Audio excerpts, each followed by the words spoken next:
Hello student, good morning. कैसे हैं आप? मैं Vijendra Verma Saraswati group of education YouTube channel पर आपका हार्दिक स्वागत करता हूं।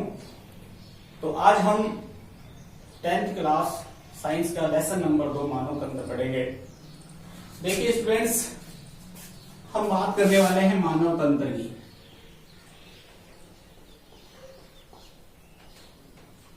Human system. मानव तंत्र पढ़ने से पहले हम पढ़ेंगे कि मानव जो शरीर है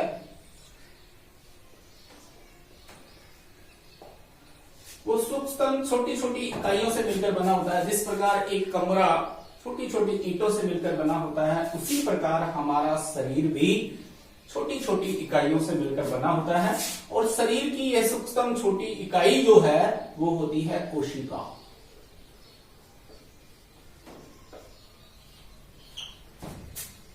यानी हमारा शरीर किससे मिलकर बना होता है? कोशिका। ये जो कोशिका है, देखो कोशिका के आधार पर प्राणी दो प्रकार के होते हैं। एक तो होता है एक कोशिकीय और दूसरा होता है बहुकोशिकीय। एक कोशिकीय प्राणियों में, एक कोशिकीय जीवों में समस्त क्रियाएं, जैविक क्रिया जैसे श्वसन, पाचन, उत्सर्जन, समस्त जैविक क्रियाएं एक कोशिका द्वारा ही संपन्न होती हैं। जबकि बहुकोशिकीय प्राणियों में, जीवों में अलग अलग क्रिया के लिए अलग अलग अंग, यानी कि इन बहुकोशिकीय जीवों में श्रम विभाजन पाया जाता है। और हम बात करते हैं मानव की, तो मानव भी एक बहुकोशिकीय प्राणी है। और मानव शरीर में समान कार्य करने वाली कोशिका, समान कार्य करने वाली, समान संरचना वाली कोशिकाओं के समूह को आपस में मिलकर के, ये समूह को कहते हैं उत्तक, टिश्यू। और समान कार्य करने वाले उत्तक मिलकर बनाते हैं अंग तंत्र, अंग। और अंग मिलकर बनाते हैं अंग तंत्र, जो आज हम इस लेसन में बात करने वाले हैं तंत्र की। और अंग तंत्र, सारे तंत्र मिलकर के, जैसे पाचन तंत्र, श्वसन तंत्र, उत्सर्जन तंत्र, इस लेसन में जो अपन सारे तंत्र पढ़ेंगे, ये सारे तंत्र मिलकर के हमारा बना होता है शरीर। तो आइए हम बात करने वाले हैं तंत्र की। तो मानव शरीर में कौन कौन से तंत्र होते हैं, क्या कार्य है, किस प्रकार क्रिया करते हैं, इनकी संरचना कैसी होती है, तो ये सारी चीजें अपन इस लेसन में पढ़ने वाले हैं। तो नेक्स्ट बात करते हैं अपन मानव तंत्र की। देखो मानव तंत्र, इस लेसन में अपन सबसे पहले पढ़ेंगे पाचन तंत्र।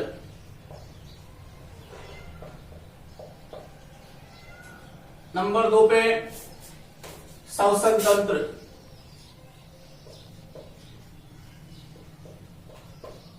नंबर 3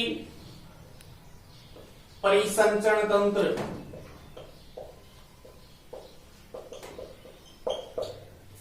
नंबर 4 उत्सर्जन तंत्र। नंबर 5 जनन तंत्र। मनुष्य में लैंगिक द्विलिंगता पाई जाती है, तो ये जनन तंत्र दोनों पढ़ेंगे, नर जनन तंत्र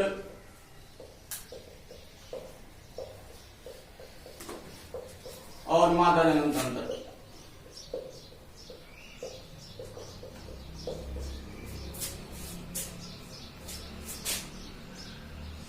सिक्स नंबर पे आता है तंत्रिका तंत्र और लास्ट अंतःस्रावी तंत्र।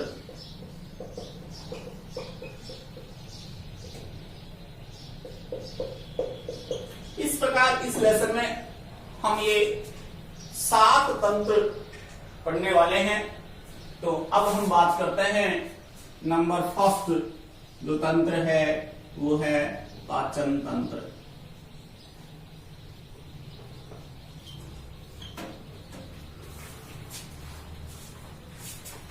पाचन तंत्र, श्वसन तंत्र, परिसंचरण तंत्र, उत्सर्जन तंत्र, जनन तंत्र, तंत्रिका तंत्र और लास्ट अंतःस्रावी तंत्र। तो हम बात करने वाले हैं, फर्स्ट तंत्र है पाचन तंत्र।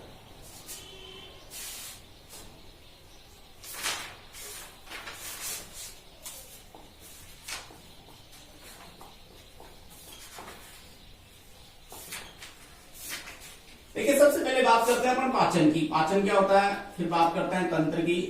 पाचन मेरे साथ साथ लिखना, दीर्घ, जटिल व अघुलनशील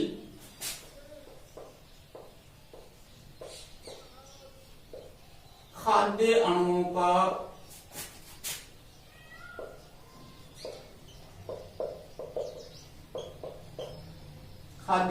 को एंजाइमों द्वारा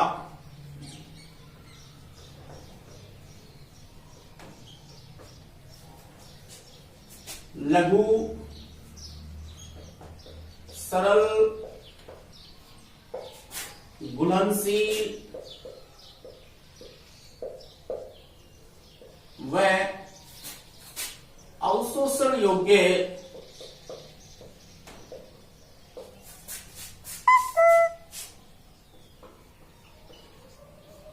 पदार्थों में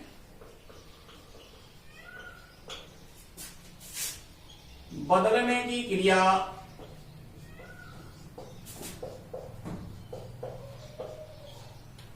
पाचन कहलाती है।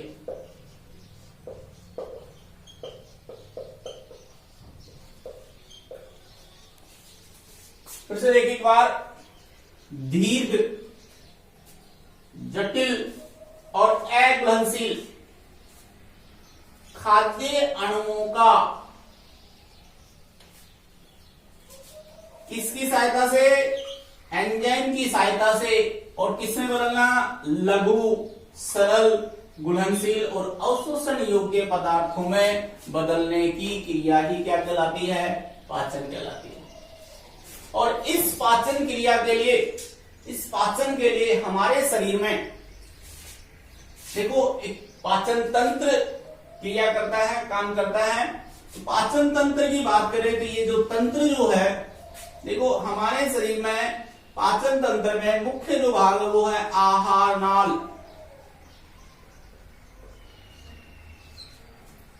ये पाचन कहाँ होता है, आहार नाल में होता है। और आहार नाल क्या होती है, ये मुख से गुदा द्वार तक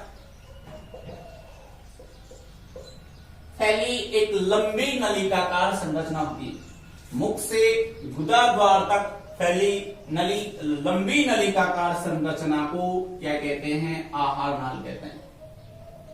और इस भोजन के पाचन के लिए अभी अपन ने पढ़ा था, दीर्घ, जटिल व अघुलनशील खाद्य अणुओं के एंजाइमों के द्वारा, ये एंजाइमों के स्राव के लिए हमारे शरीर में ग्रंथियां होती हैं, पाचक ग्रंथियां।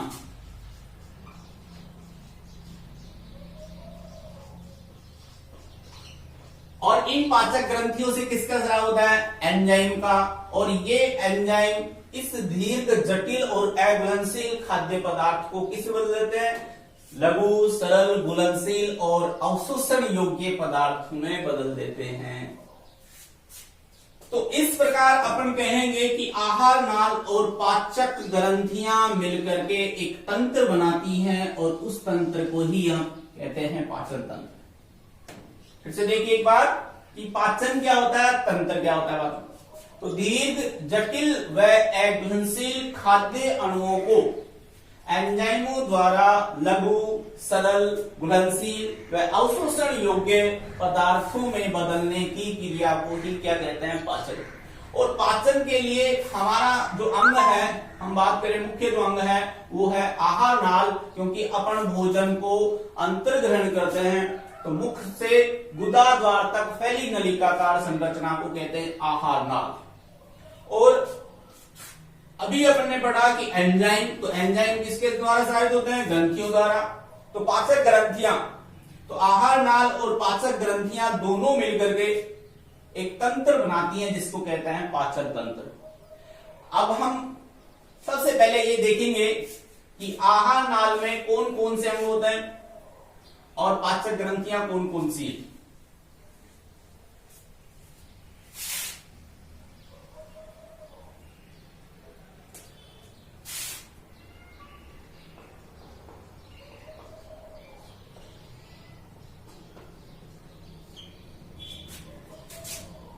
आहार नाल, पाचक नाल भी कहते हैं इसको। पढ़ा आपने कि आहार नाल जो होती है वो मुख से लेकर कहां तक फैली होती है? चवस गुदा द्वार तक। मुख से लेकर गुदा द्वार तक फैली नलिकाकार संरचना को, लंबी नलिकाकार संरचना को ही क्या कहते हैं? आहार नाल। तो अब आहार नाल में प्रयुक्त अंग कौन कौन से हैं? तो नंबर फर्स्ट से होता है, फर्स्ट पे क्या आता है? मुख। और मुख खुलता है किसमें? किसमें खुलता है? मुख गुहा में। मुख गुहा के बाद मुख गुहा खुलती है ग्रसनी में, और ग्रसनी ग्रास नली, और ग्रास नली के बाद 4 नंबर पे ग्रास नली खुलती है आमाशय में।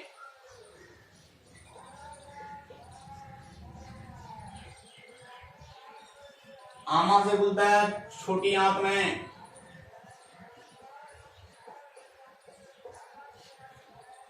छोटी आंत्र के बाद बड़ी आंत्र,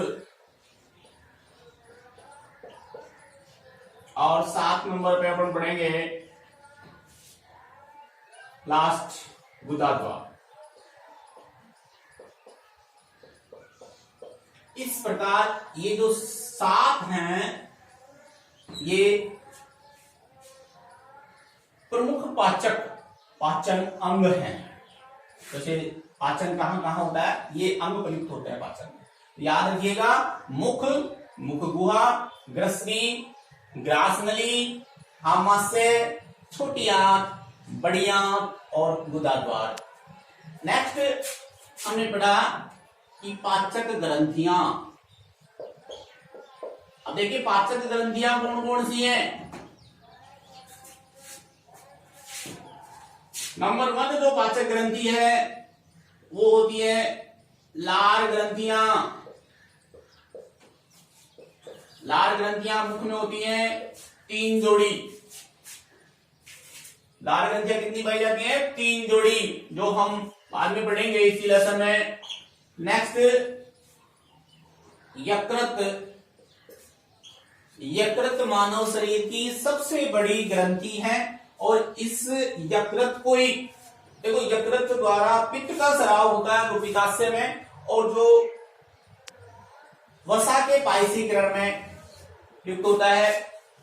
अब बात करें, देखो इस यकृत को ही जिगर कहते हैं।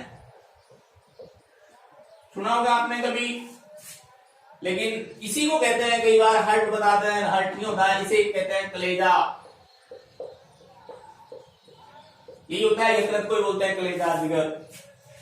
लास्ट और थर्ड ग्रंथि है वो है अग्नाशय ग्रंथि।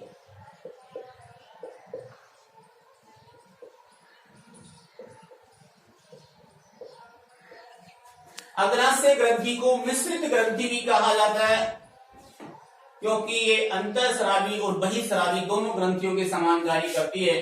तो इस प्रकार हम पाचन तंत्र में जो प्रयुक्त अंग और ग्रंथियां हैं, ये आहार नाल और पाचक ग्रंथियां मिलकर के एक तंत्र बनाती हैं जिसको कहते हैं पाचन तंत्र। और हम यहाँ अब बात करने वाले हैं मानव पाचन तंत्र। और सबसे पहले अपन बनाएंगे चित्र, डायग्राम।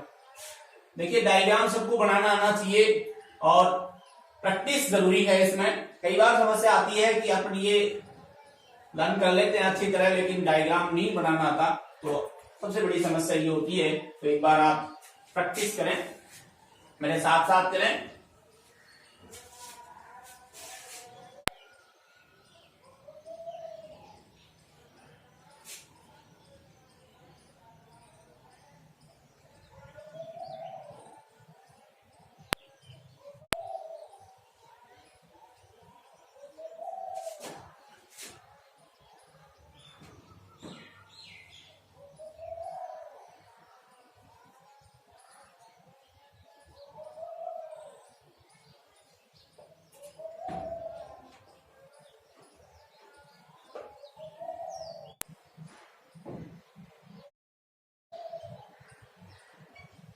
होती है कि आप पाचन तंत्र का चित्र तो बना लेते हैं अच्छी तरह से, लेकिन ये समझना जरूरी है कि यहाँ होता है डायफ्राम, और हम डायफ्राम बनाते ही नहीं है, यही पाचन तंत्र बना देते हैं जहां श्वसन तंत्र होता है।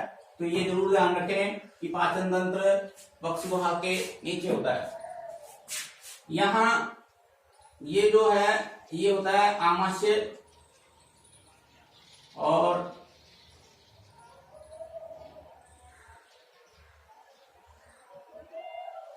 ये छोटी आंत का ही भाग है। देखो जरूर सीखें, इसको बनाना नहीं आता।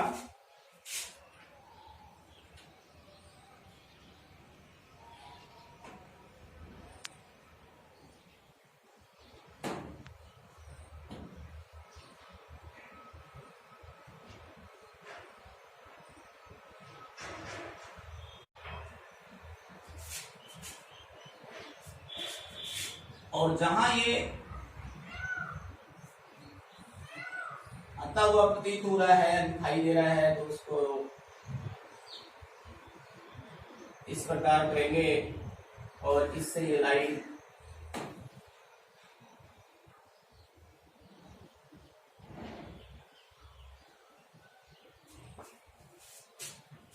यहां होती है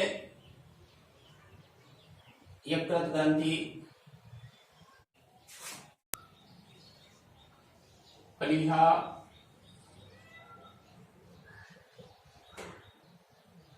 यहां से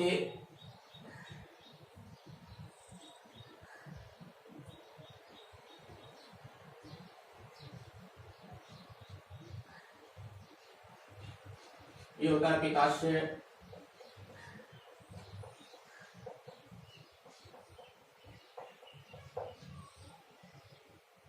ये अग्नाशय होता है यहाँ पे,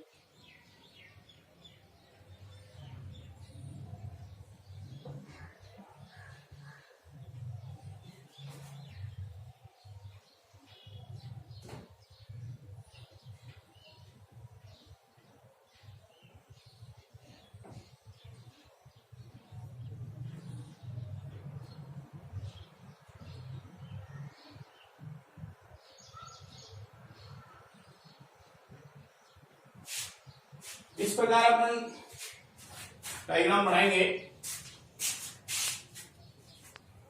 देखिए ये जो है ये होता है मुख,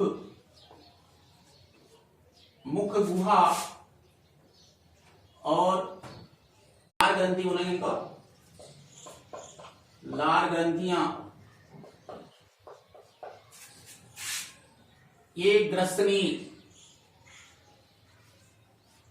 इस लंबी नलिकाकार संरचना को बोलते हैं ग्रासनाल, और ग्रासनाल से ये आम के आकार की जो संरचना है ये है आमाशय। ये जो दिखाई दे रहा है ये है यकृत, ये पित्ताशय, गॉल ब्लैडर, इसको बोलते हैं ग्रहणी, ये छोटी आंत का ही भाग है ग्रहणी, ये है प्लीहा, और ये जो है ये अग्नाशय ग्रंथि है,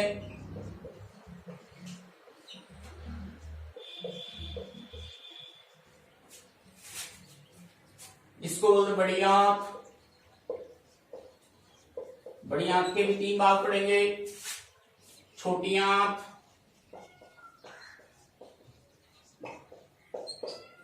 और लास्ट जो भाग है ये, इसको बोलते हैं गुदा द्वार।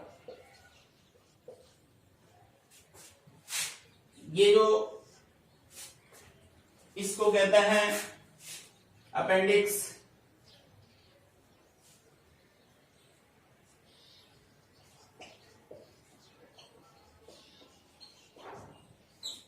इस प्रकार मानव तंत्र में प्रयुक्त अंग कौन कौन से? सबसे पहले मुख, मुख गुहा,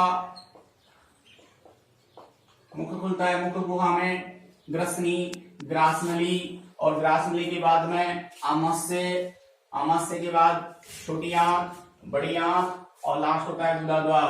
हम 3 पाचक ग्रंथियां बड़ी, लाल ग्रंथि, नेक्स्ट यकृत ग्रंथि और आमाशय ग्रंथि, सॉरी अग्नाशय ग्रंथि,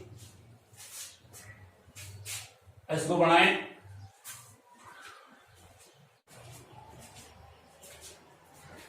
तो अब हम एक एक अंग पढ़ेंगे विस्तार से। सबसे पहले बात करते हैं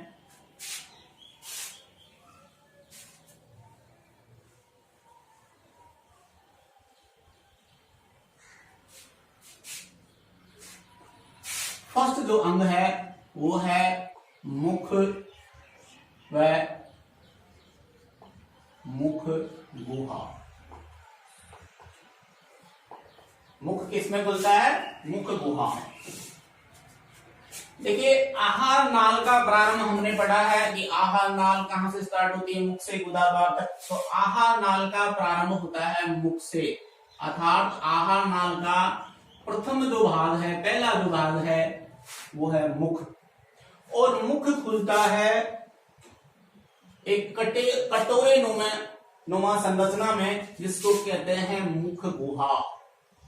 मुख कटोरे नुमा संरचना में खुलता है, जिसको कहते हैं मुख गुहा। और मुख गुहा, देखो मुख पे आगे की ओर जो होते हैं वो होते हैं ओष्ठ, 2 ओठ होते हैं,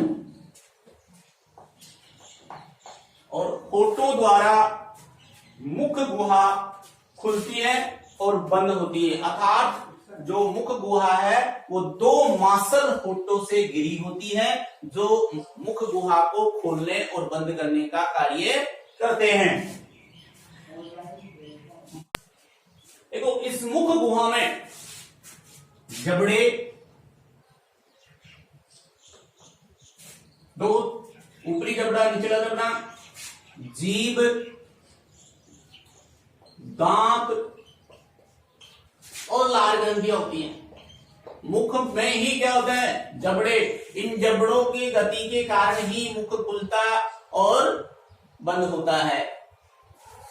जीभ, देखो जीभ जिह्वा फ्रेनुलम द्वारा जुड़ी होती है, जो एक मांसल संरचना होती है जो पूरे मुख में घूम सकती है।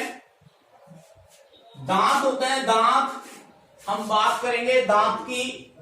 देखो, दांत, मनुष्य में दांत की 3 विशेषताएं अपन यहां पढ़ेंगे। सबसे पहली जो विशेषता है, मैं पहले आपको दांत पढ़ा देता हूं। तो दांत की 3 विशेषताएं हैं, ये 3 विशेषताएं याद रखिए। दांत जो है वो गर्त दंती होते हैं। मनुष्य में दांत जो होते हैं वो गर्त दंती होते हैं, और गर्त दंती का मतलब होता है जबड़े में धसे होते हैं, जबड़े के सांचे में धसे होते हैं, मसूड़े के अंदर होता है, धसे होते हैं। यानी कि दांत की जो जड़ है वो किसमें धसी होती है? जबड़े की हड्डी में, इसलिए इन्हें कहते हैं गर्त दंती। दूसरी जो बात आती है वो आती है द्विबार दंती। यानी कि जीवन काल में दांत 2 बार आते हैं। एक बार, पहली बार जब आते हैं तो वो होते हैं अस्थायी दांत। इन अस्थायी दांत को दूध के दांत भी कहते हैं। और दूसरी बार जो आते हैं देखो इन अस्थायी दांतों की संख्या होती है 20। और दूसरी बार जब दांत आते हैं ये गिरने के बाद में, तो उनको कहते हैं स्थायी दांत, और इनकी संख्या होती है 32। यानी कि ऊपरी व निचले जबड़े में 16 दांत होते हैं। 16 दांत ऊपरी जबड़े में और 16 ही दांत निचले जबड़े में। 3 नंबर पे बात करें तो ये दांत होते हैं विषमदंती। ये बड़ा ही इंपोर्टेंट है, यहां से 2019-20 दोनों में यहीं से क्वेश्चन आया हुआ।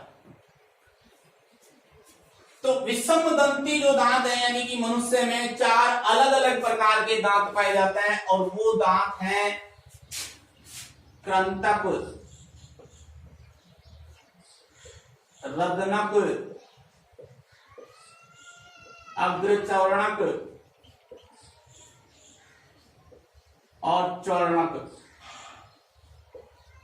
यानी इंसाइजर, कैनाइन, प्रीमोलर और मोलर। यानी कि 4 प्रकार के दांत पाए जाते हैं। अब हम इन दांतों के बारे में पढ़ेंगे। देखो सबसे पहले बात करते हैं अपन दांत कृंतक की।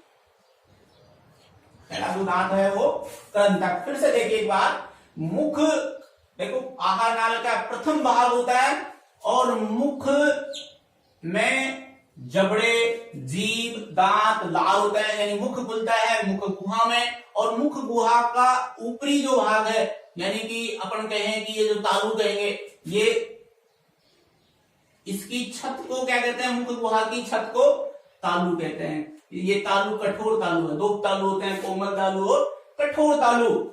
और मुख में जीभ होती है जो अधर तल से जिह्वा फ्रेनुलम द्वारा जुड़ी होती है, इसको बोलते हैं जिह्वा फ्रेनुलम।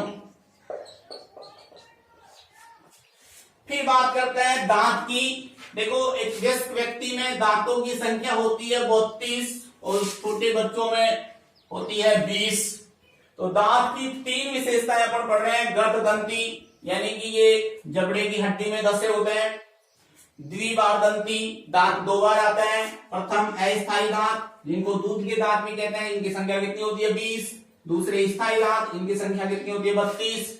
और थर्ड बात करने वाले हैं अपन विषमदंती की। देखो विषमदंती यानी कि मनुष्य में 4 प्रकार के दांत होते हैं, कृंतक, रदनक, अग्रचौर्णक और चौर्णक। यानी कि कृंतक, इंसाइडर, कैनाइन, प्रीमोलर और मोलर। अब हम बात करने वाले हैं इन 4 दांतों की। देखो सबसे पहले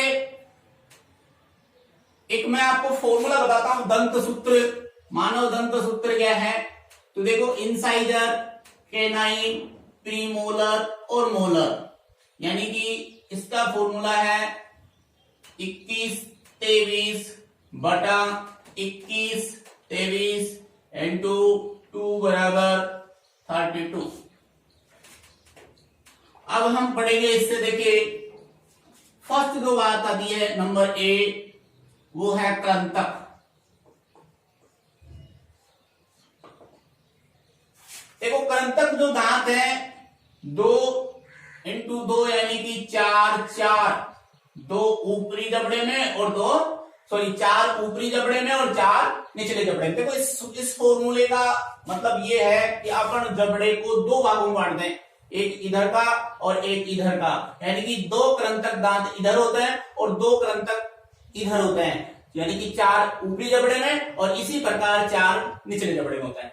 तो 4 कृंतक जो दांत होते हैं वो प्रत्येक जबड़े में इनकी संख्या कितनी होती है, 4 होती है। फिर से समझना एक बार इस बात को कि अपन अगर जबड़े को 2 बराबर भागों में बांट दें, ऊपरी या निचले दोनों को, तो इधर भी 2 दांत है और इधर भी 2 है, तो टोटल कितने हो गए 4। ऊपरी जबड़े में 4 और निचले जबड़े में भी 4।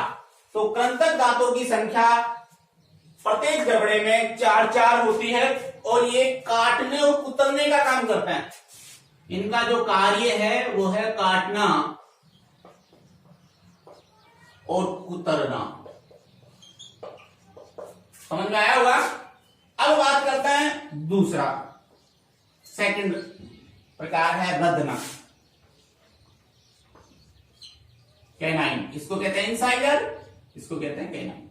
अब देखिए 1 × 2 यानी कि 2 यानी प्रत्येक जबड़े में दांतों की संख्या कितनी होती है? 2 होती है।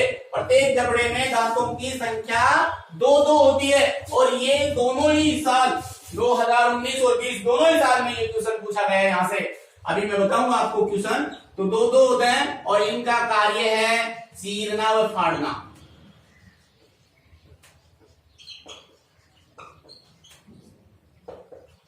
चीरने और फाड़ने का कार्य करते हैं ये दांत।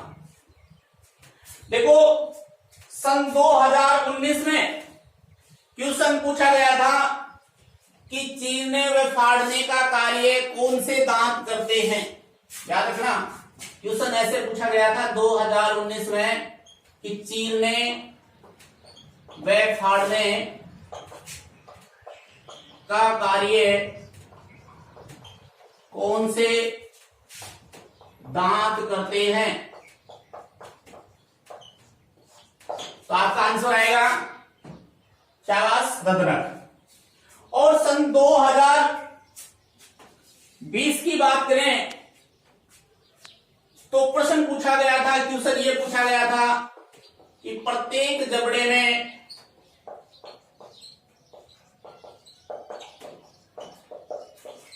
रदनक दांतों की संख्या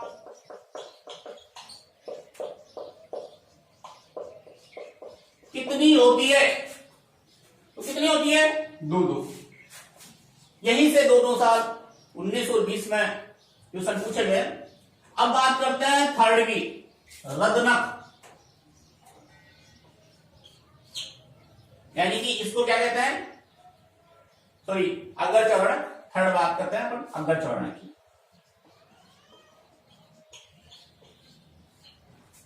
प्रीमोलर, इनकी संख्या कितनी होती है? 4। प्रत्येक जबड़े में कितनी होती है? 4 होती है।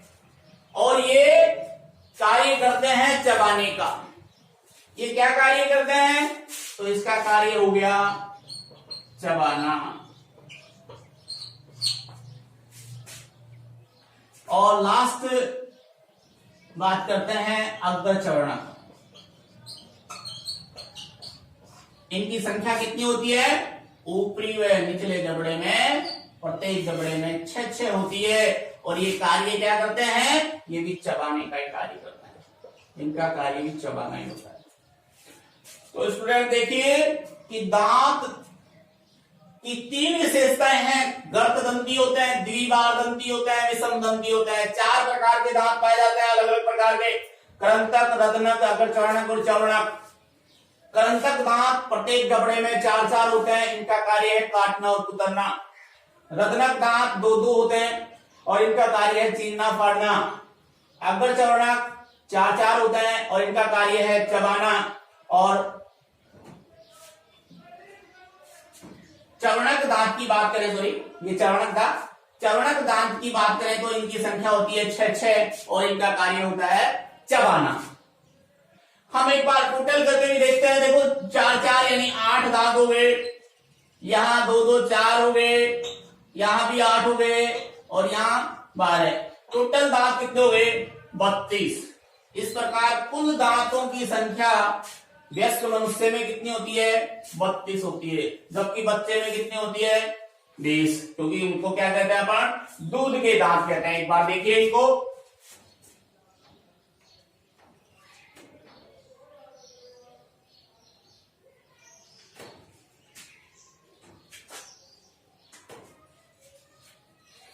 ओके। नेक्स्ट बात करें अपन जीभ की। देखो जीभ जो है वो मुख गुहा में पेशीय संरचना होती है जो चारों ओर, मुख गुहा में चारों ओर गति कर सकती है। मुख गुहा के पृष्ठ भाग में अधर तल से जिह्वा फ्रेनुलम द्वारा जुड़ी होती है और एक सिरा जुड़ा होता है, दूसरा सिरा इसका फ्री होता है। जीभ पर स्वाद कलिकाएं पाई जाती है, याद रखना, स्वाद कलिकाएं। और ये स्वाद कलिकाएं स्वाद का पता लगाती हैं, खट्टा, मीठा, चरचरा। नेक्स्ट बात करें अपन इसका कार्य, पहली बात तो ये है स्वाद का पता लगाना। दूसरा जो कार्य है इसका वो ये है कि ये भोजन को मिलाने का कार्य करती है। तीसरा कार्य है वो ये है कि भोजन को निगलने में भी सहायक होती है। तो स्टूडेंट्स आज हमने जो पढ़ा उसको बिल्कुल तैयार करें, अच्छी तरह पढ़ें। Have a nice day.